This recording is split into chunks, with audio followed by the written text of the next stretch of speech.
I just discovered something that was foreign to me. Thank you for tuning in, Akabilan Media. I'm noticing more and more that people want to live the life of luxury. But I'm puzzled by that. How can you do that if you're not being real? You're not being true to yourself. You know what I'm saying?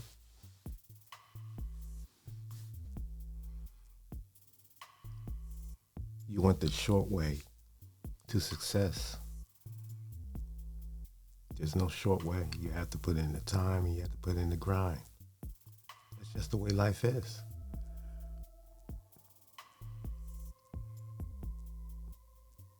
Because eventually, if you don't do that and you do achieve, because your talent do get you there, you might not appreciate it as much. You know what I'm saying? It becomes a novelty. It just wears off. You know what I'm saying? So you look at it like, this was easily achievable, and I could just get up, train for about 2 weeks, and because of my talent. And there's nothing wrong with that, but at the end of the day, everyone wants to push themselves, I think, to test themselves, their will, where they're willing to go as far as achieving different levels of success, different accomplishments throughout their lives. We all know people are talented, and the so-called cream rises to the top. My only thing is, if you're not willing to just go the distance and just go hard, just see where it ultimately land you in your ultimate goal of achievements, whatever that is. But some athletes, I think, just like the Michael Jordans, the LeBron James, you can debate back and forth whether who was the more deserving, or who was a better player, the better talent. They both talented, so they're winning on those levels. LeBron coming straight from high school with all the hype and the pressure behind him, and able to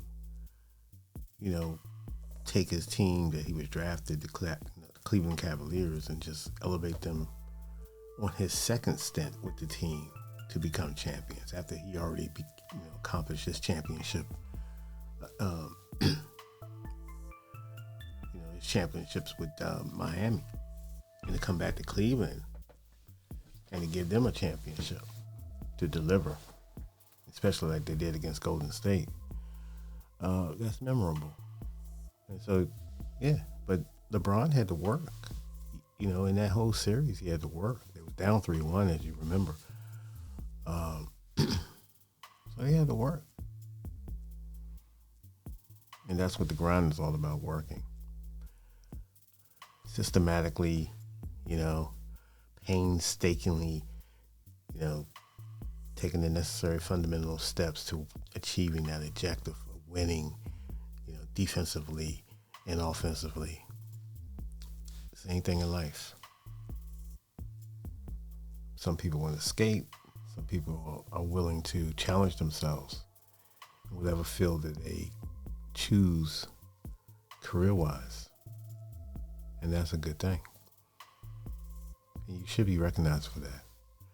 I don't think there's any, people confuse when people reach certain positions in their field. Some people, some of their peers might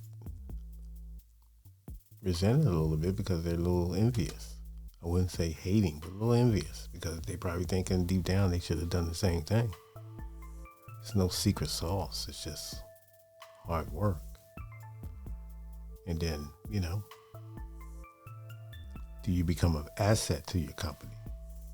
You know what I'm saying? So the company can take risks and putting you in different things, and new, avenues that they might go down business wise, and they might say, "Hey, I think I got a person over here that will fit that mold." So, are you putting yourself in the best position to be an asset, in your business, your company, or you're working for a company, whatever that field is, politically, business wise, educationally, all walks of life? Because that's ultimately what the pecking order is. I mean, if you want to call it a pecking order, you have to kind of veer through these different levels of organizations to even get considered to advance to management or supervisor position. That's just the way some structures are set up. But we all know they have the buddy boy system. We all know that, nepotism and all that. You know how that politics, all that comes into play too. But I'm just saying, the first thing you need to do is get yourself in a position where either the company is successful and, it's being recognized, your department or whatever. Let's say retail, you're in the shoe department, and the shoe department is making the day every day, blowing their, surpassing the year before sales or whatever. And they get recognized in the, the morning before work or whatever. Oh, the shoe department is exceeding in this and that and the other. And so that puts light on you.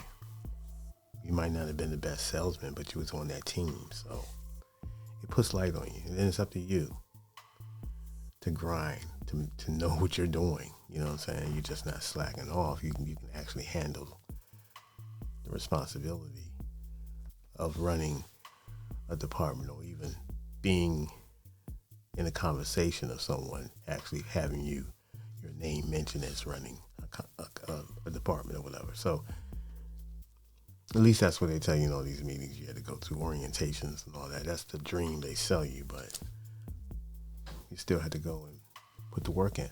That's just the way it is. In everyday life, you got to navigate. You have to be able to navigate the process. And there's nothing wrong with that. You know what I'm saying? So it is what it is. Constructive criticism will always, be there. You're going to be critiqued. The haters will always hate. People will always be envious because they're not working hard enough. And they've seen how you put the effort in and worked and got yourself in position to be a player in the game. Akibilon Media, thank you for tuning in. Peace.